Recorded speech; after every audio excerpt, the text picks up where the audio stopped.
Hey everybody, wanted to share a little bit more of my little Johnny project with you. I've been working on this house site and working on this circle driveway part of it. Been cutting down trees and digging up stumps and hoping to build me a retirement home on my land one of these days. Little Johnny got to where he was a little bit slow and hesitant to dig or to lift with the hydraulics. I was working on this little section right here, widening it up, and I'd pull back on the backhoe bucket lever to dig stumps up, and it would hesitate. You'd hold the lever back, and it'd take a few seconds, 3 or 4 or 5 seconds before it would start actually moving the bucket to dig.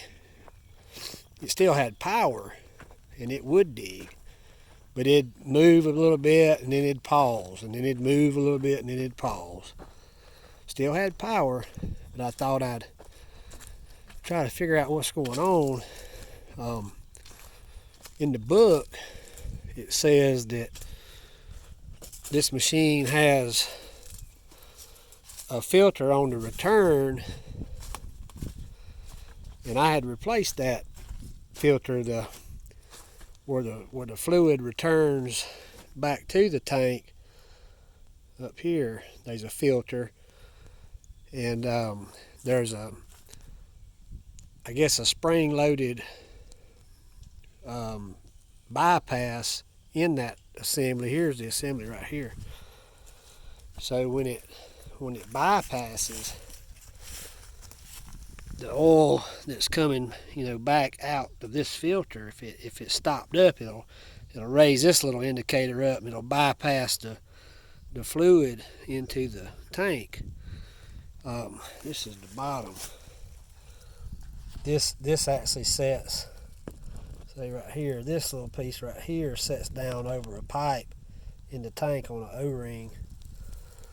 But anyway, it wasn't bypassing, and I just replaced that filter when I got the machine maybe 5 years ago. I don't use it a whole lot. Here's a piece of gasket that was broken, but I don't think any of that got away from me. But in the book it says the older machines also have a filter in the bottom of the reservoir tank inside that filters the hydraulic fluid going to the pump, which is up here on the front of the machine. Hydraulic pump is inside there. May or may not be able to see it, but either it stopped up on a filter that it may or may not have, or it's got a hose collapsed, or it's sucking air, leaking or something. But I decided to dig into it today, and I've learned a few interesting things about it that I thought I'd share with you. I had this hand pump right here. Probably bought it from Advance Auto or somewhere. It's got 2 hoses.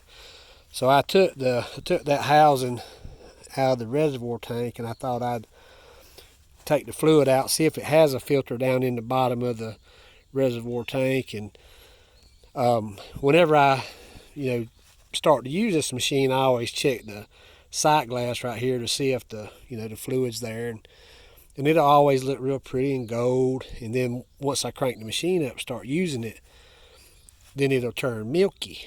Well,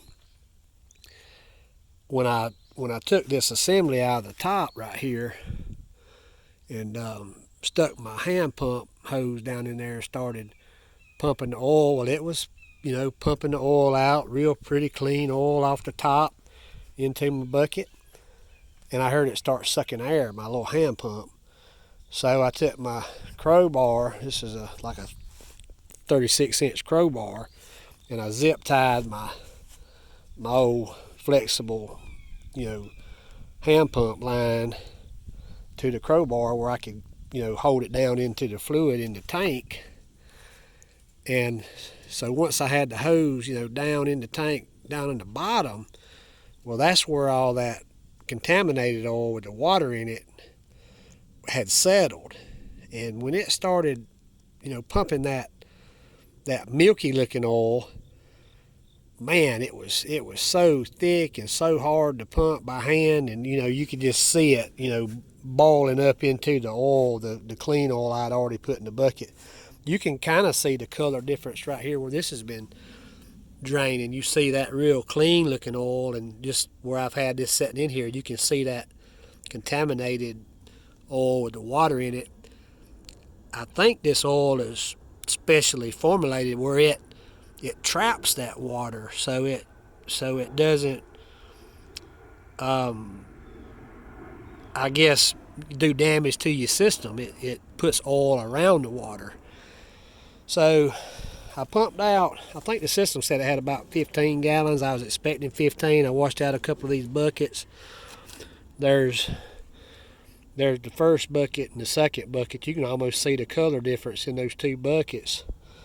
That surprises me too. I thought the bucket with the hose in it now, that was the second bucket. I thought it would be cleaner because I was pumping off the bottom first early on. But anyway, you can really see the difference. Maybe it's just settled out on the bucket on the right. It'll settle out like that. Maybe I can recycle some of this oil. I'm concerned about the oil that's still in the hoses and the cylinders. I'd like to get all that thick contaminated oil out of the system. But so I got the oil pumped out of it, and I got looking in the tank to see what was going on, and the moment I'd been waiting for, which I couldn't hardly get to it, the lid was right here up, the hinge lid, which I've got it over here. You see it, there's the lid to this side. A wise mechanic once told me, Mr. James Neal, he was like a shop foreman at Jones Tractor in Spartanburg, South Carolina back in the day. And he told me one time, he said, you know the difference between a good mechanic and a great mechanic? And I said, what's the difference? And he said, a good mechanic, he'll run into some kind of obstacle that's in his way to get to what he's working on, and he'll work around it. It'll take him a bit longer because the things in his way he's having to work around, like that lid was in my way, trying to even just look down in this tank.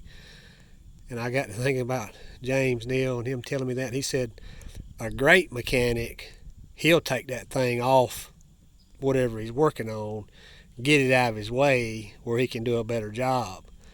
So thanks for that advice, James Neal. I love you. Thank you for everything you've done for me through the years. So anyway, got the lid off where I could get my head down in here and get to what's going on. So here's the return pipe that the fluid comes back into the tank through, and it comes into that housing I showed you and through the filter into the tank. And then down in the bottom of this tank, which the book says some of the older machines have a filter in the bottom, but you can see that, I guess you just call it a sump. This is where the fluid leaves the reservoir going to the pump. And I've taken that filter. It did indeed have a filter assembly, which it locks into that piece up here at the top. Took me a minute to figure out how to get that out of there. I'll show it to you over here. So at the top, that little pin I just pointed out, it's coming into this latch, they called it. And you got this roll pin that's through this shaft with a spring and a nut. And this is going into this can, which is just sort of a cover. Get on this other side to show you a little better. And then you've got the filter. This is a wire mesh filter. It's got an O-ring right here on the bottom. That's what seals it to that piece I just showed you in the bottom of the tank. So yeah, it's it's definitely got a lot of crud, you know, debris, lint, I don't know what you'd call that stuff. And then on top of that, that water and that oil, you know, it's been that way since I've had this machine. It was just really surprising at how thick that oil had become with that water in it.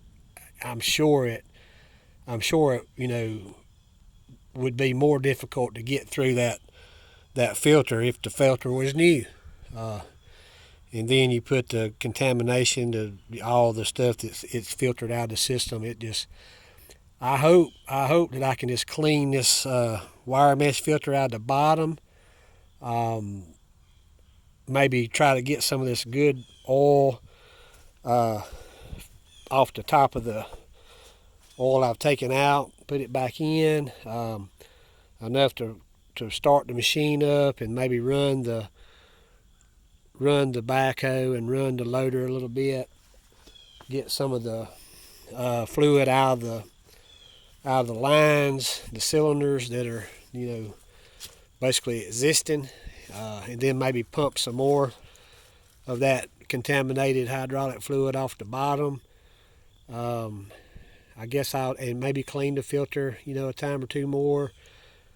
Just basically, you know, do the best I can with what I got to get it, you know, sort of cleaned out better, and then, you know, drain all this fluid out again or pump it out again, and clean the tank out good, and clean the filter. Put a new filter at the top. Put fresh fluid in it. I think I've been paying about $80 a bucket. You know, $80 for 5 gallons. It had about 10 gallons in it, so I'm looking at $160 on fluid.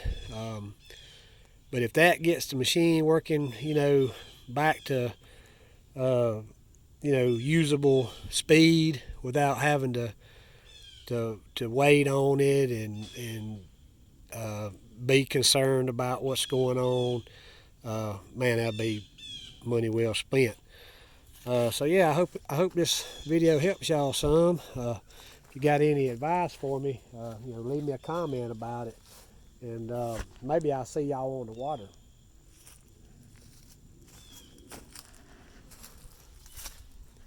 Y'all have a blessed day. October